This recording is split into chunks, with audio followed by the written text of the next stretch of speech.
Jesus says, "Get your daily spiritual nourishment from me. Sit quietly before me." May 8th, 2016. Words from Jesus to Sister Clare, spoken by Jackie.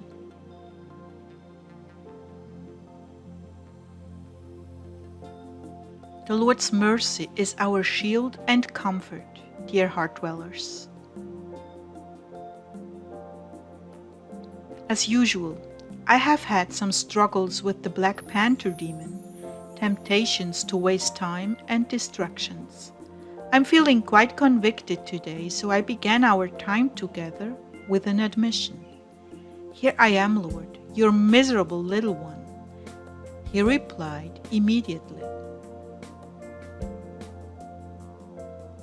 "Don't say that about yourself. You are not miserable. You're redeemed, and that's something to rejoice over." "I will never leave you or forsake you, Clare. Even at your worst, you are still my dove and my love. So please get used to it, beloved."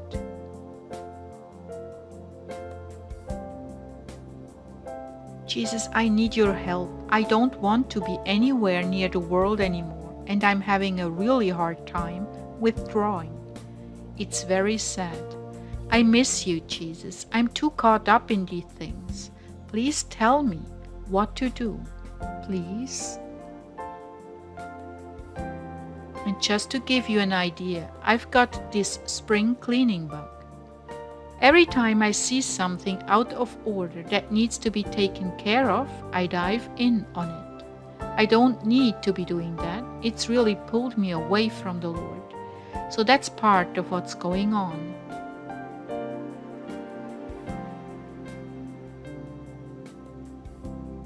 Begin your morning with me, Clare. You've fallen for the enemy's ploy to rip you away from me. You know what a perfectly balanced day looks like.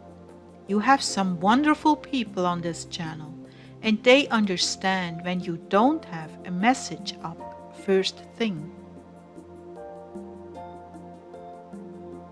"But Lord, I feel badly because I know they look forward to hearing from you."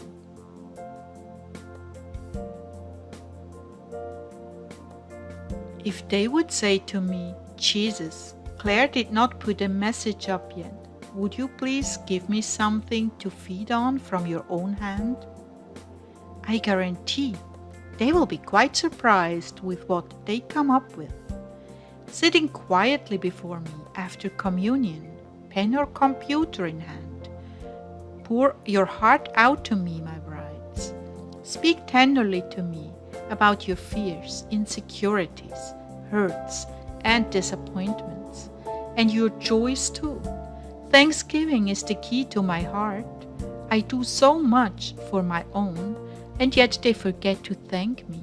They take me for granted, like their husband of 30 years. No, I'm fresh and new every morning, and I long to be recognized as fresh and new. Even when I'm suffering, I'm still new and full of life every day as you come to me in prayer. I love listening to you as you pour your heart out, and I cannot prevent myself from responding. I'm so touched when you speak to me so candidly and expect to hear something back, even just a faint reply. How can I possibly pretend I'm deaf? You see, you don't want to become dependent on Clare for a word. No, become dependent on me for a word. I'm always with you, always. Have you forgotten I'm omnipotent? That means having unlimited power, able to do anything. Do you think responding to you is outside of my realm of skill? Of course not. What is lacking in you is faith. The faith to believe I'm truly speaking to you. The faith to believe I really want to speak with you. I really do value your company and long to share in every facet of your lives. Why do you suppose I've inspired her to launch this channel? Is it not to teach you how to expect me to speak with you, to love you, to care for and cherish you? The prophecies and mysteries I share here are not nearly as important as you catching the wind of my love for you. That is why I come to Clare, because I want you to see how easy it is to speak with me once you're tuned in. Most of you have been ruined by guilt. You aren't good enough. You dare not approach me. But look at the men I chose to be my apostles. None of them were well educated, except the one who betrayed me. They were simple men, lowly, hard-working laborers, not educated, rich, or of the ruling class. These choices were deliberate on my part. I wanted you to see that you qualify for being my friend.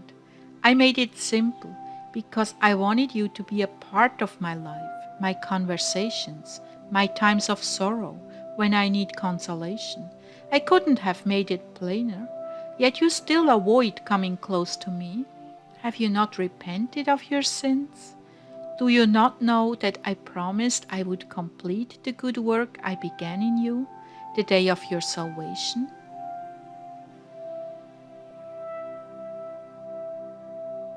Yes, it is true. I have much work to do in your souls. As long as you don't walk away from me while we are working together, you can rest assured I will complete it. It's up to you. It's there for the taking.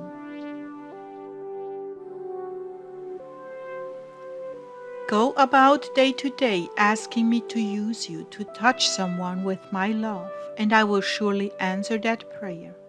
Begin your day by asking me to arrange everything according to my liking, and then follow the flow in steadfast obedience, doing all I set before you for love of me.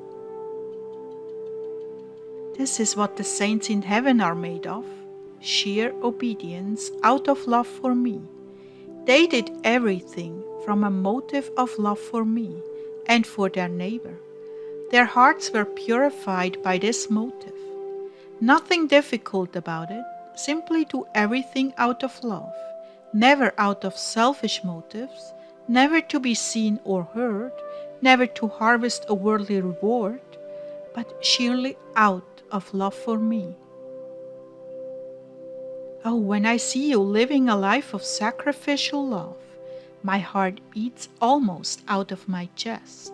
I am so inspired with love for you.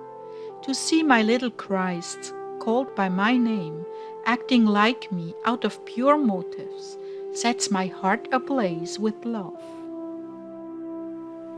Go to your scriptures, Bible promises, Rhema boxes, or to the online Rhema page frequently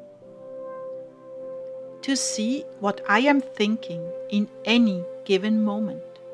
I will steer you through such means. I will inspire and reinforce you, encourage and even correct you when you need it. You don't need to be afraid. Don't you know that even my corrections are done out of love to bring you to perfection? Without direction, you soon become a reed swaying in the wind and are easily thrown off track. But when you've taken the time to entreat me, listening to me, using the tools you've been given on this channel, you become rock solid. Your foundation is secure. No longer are you rooted in sand. Your roots have now taken hold in the rock. Without this grounding, you may as well go your own way. You will only endure just so long, like the seed thrown on the rock and the seed thrown under the thorns. You will soon lose the intimate love and invitation to live and dwell in my heart, and you will not withstand the hurricanes of life that are brought against you to unseat you from my will. There is no way you can live in my will with all of my blessings without substantial time with me. Real time, heartfelt time, honest time, pouring out your prayers, petitions, and concerns to me, and listening for my solutions, using the tools given to you to get started. You cannot survive planted deeply in my will without it. And when he said that, I saw a feather floating down from heaven, a very lightweight little feather, a downy feather. It was just falling down from heaven, and I was inspired to say that his voice is like that, very delicate, very little, very quiet, very gentle. When you allow yourself to compromise your prayer time for other activities, you put yourself in great danger.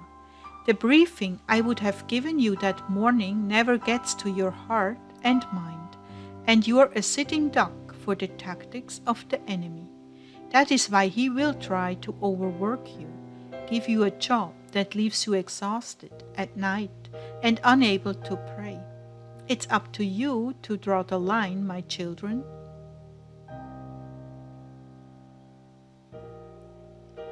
The world will continually push the line back further and further, taking away from your life to feed its endless lust for power and prestige. It is totally up to you to draw the line against the world and enforce it. Beware of the slowly encroaching jobs that every day seem to demand more and more from you. Satan works on a subtle level in order to draw you in before you know what's happening to you. So when you see your days getting longer, harder, and more demanding, take a look at two things: the world's motives on you and your own ambitions. Yes, ambition is a killer in our relationship. Ambition is a vestige of this corrupt world.